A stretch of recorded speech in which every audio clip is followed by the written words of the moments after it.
What's up everyone and welcome back to the MMA Zone. Today, let's get started with Merab is in trouble against Sean O'Malley, according to Coach. The long-awaited title fight between Sean O'Malley and Merab Dvalishvili at the Sphere is now just over 2 weeks away. Leading up to the fight, it's no secret that the bout is expected to be a classic stylistic matchup, with O'Malley looking to keep things on the feet and the machine looking to push the pace and take the fight to the ground. With fight night rapidly approaching, O'Malley's coach, Tim Welsh, explained in a recent video for his YouTube channel that Dvalishvili will be in trouble when he shares the octagon with the champ. Loses balance a little bit on the punches, falls forward, and that's something that definitely could get him in trouble here, and it's too close to the fight now to fix. Really lunging in here, throwing the overhand right, bringing his back foot with him, which is another thing that could get you in trouble. You saw it with Aljo. And it's crazy with Merab too, because Merab doesn't even control his breath. He doesn't even think about controlling his breath. He just yells, he'll just breathe and he'll be mouth breathing the whole time, and he'll be able to keep up the pace. Heading into the fight, the MMA community seems to be split right down the middle in regards to the bout, with the fight currently sitting as a pick'em on most major sportsbooks. Shavkat Rakhmonov came out in a recent interview and said that Belal Muhammad declined to fight him at UFC 307. Here's what Shavkat had to say. Actually, I already been offered a fight to fight Belal, and I accepted the fight against Belal, but unfortunately he declined to fight me due to the timing issues. He wasn't ready to defend his belt before he became a champion, and after he won the belt, he said he's going to be an active champion and he will defend his belt more often. But at the moment, he wasn't backing up what he said, So let's see what's going to happen when he's going to be ready to fight me. Are you able to share which fight card the fight was offered for? Was it November, December? Was it early next year? Are you able to share that? It was in October, Oh, for Abu Dhabi or for the Salt Lake card?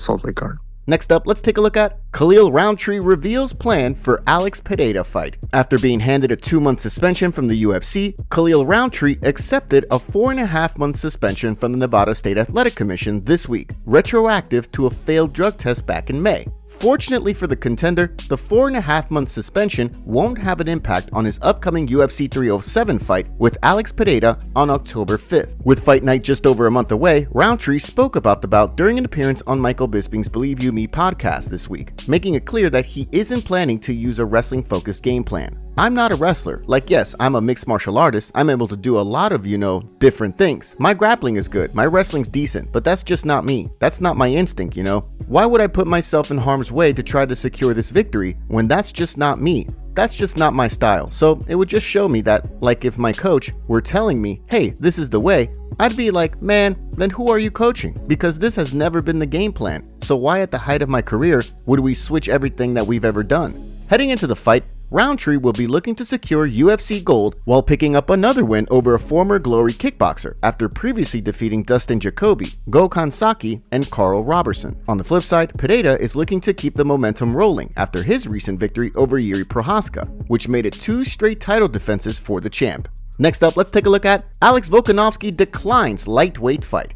After being knocked out by Ilia Topuria at UFC 298 in February, Alexander Volkanovski is eager to return to action and reclaim the featherweight title. While Volkanovski made it clear that he wanted to take some time off before fighting for the title after back-to-back knockouts, he also explained this week that he believed the featherweight title fight between Ilia Topuria and Max Holloway would take place sooner than UFC 308. During a recent interview with Sky Sports New Zealand, Volkanovski shot down talk of taking a lightweight fight just to stay active, explaining that he's focused on accepting the right fights rather than staying active. I could have maybe done a lightweight fight. I think there's a lot of exciting fights there, but the UFC aren't big fans of floating. They go, look, you want to go to lightweight? You're going to have to probably stay there. That's the only thing. And then I might lose that featherweight title shot, so I might just have to wait. It's only a couple of months. I'm sure I'll be fine. If Topuria wins, he and Volkanovski will compete in a highly anticipated rematch following Topuria's sensational knockout victory earlier this year. However, on the flip side, if Holloway emerges from the fight victorious,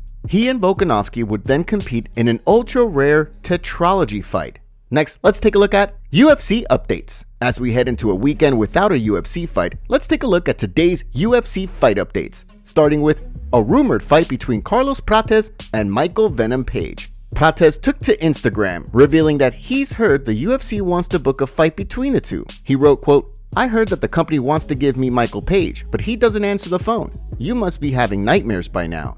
So far, no word yet as to when the bout could take place. Shifting gears and looking ahead at some recent fight announcements, reports have indicated that Bolaji Oki and Chris Duncan will compete in a lightweight fight on the UFC Paris card on September 28th. Bolaji will look to build on a win in his UFC debut back in February, while on the flip side, Duncan will be looking to bounce back from a loss to Manuel Torres. Last but certainly not least in the way of UFC fight updates, Ayman Zahabi and Pedro Munoz are reportedly set to throw down at UFC Fight Night Edmonton on November 2nd. The bout will see Zahabi look to build on a 4-fight win streak that most recently saw him defeat Javid Basharat back in March, while on the flip side, Munoz will look to snap a 2-fight skid. Next, let's take a look at Aljamain Sterling continues to trash Sean O'Malley. Earlier this week, Aljamain Sterling took aim at Sean O'Malley, comparing his rise to the UFC to Jake Paul's run in boxing, while accusing the champion of receiving preferential treatment from the UFC. A number of MMA community members took aim at Sterling,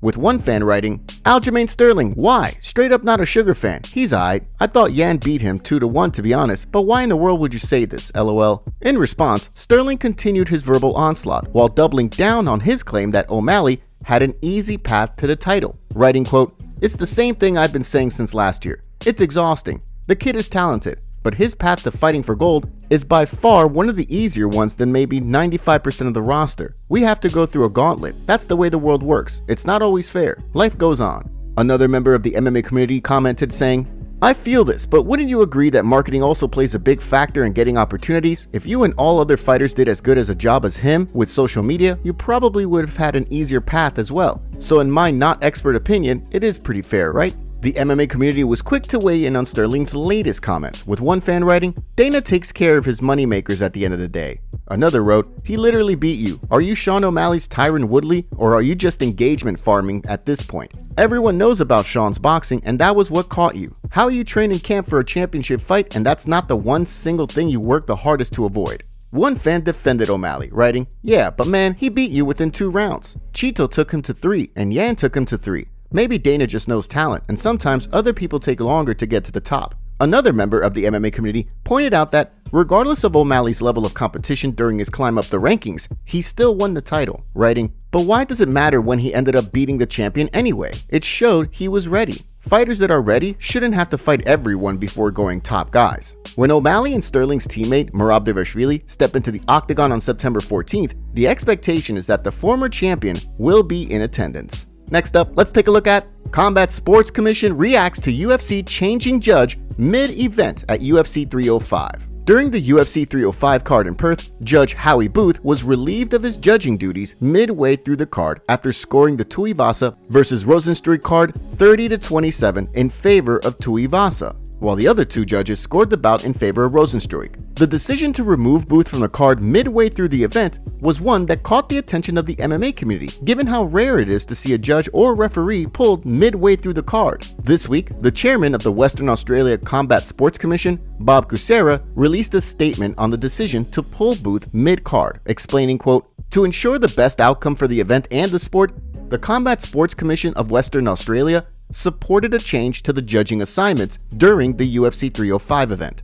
Due process was followed in reaching this decision, which included consultation with the head official. Mr. Booth remains a registered official with the CSC. Given that Booth is still a registered judge with the Combat Sports Commission of Western Australia, he is eligible to work future events when the UFC returns to Perth, despite his UFC 305 controversy." Next, let's take a look at Tom Aspinall fires back at Jon Jones for comment.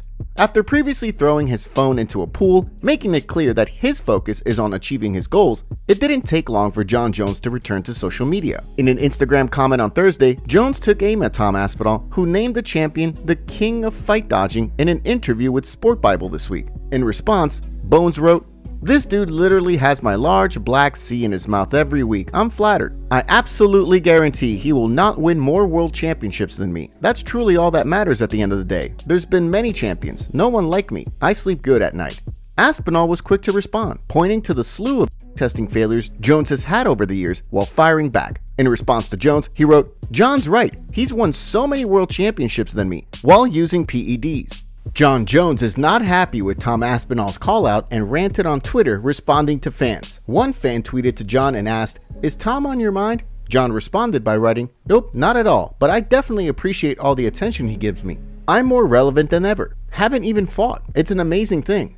Another fan wrote, I like you'll be honest, but the PEDs is a bummer. Jon replied saying, yep, worked my ass off to prove my innocence. Now picograms are legal in our sport.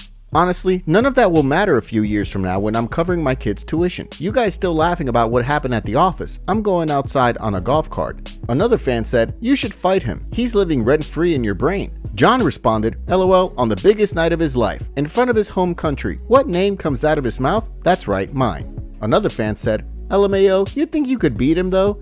Jon said, bro, absolutely. I'm getting close to being in fight shape, and I'm weighing 245 now. He probably cuts weight to get down to heavyweight. The night we fought, he would probably weigh a solid 25 pounds more than me. 7 years younger, and I would still whip his like I've done everyone else. You guys can go ahead and believe the hype. I'll keep doing what I've always done. Win. One fan said, so are you going to fight him or not? Simple question, Jon. Jon said, you don't get this far in your career looking past opponents. Right now, I'm fighting Stipe, and I guarantee you'll be watching. Another fan said, make no mistake about it, your legacy will be stained forever if you retire without fighting the interim champ. Jon said, maybe I'll leave you with blue balls, but my legacy will be just fine. I've done way too much work in this game. There's people around the world that's been watching me fight since they can remember.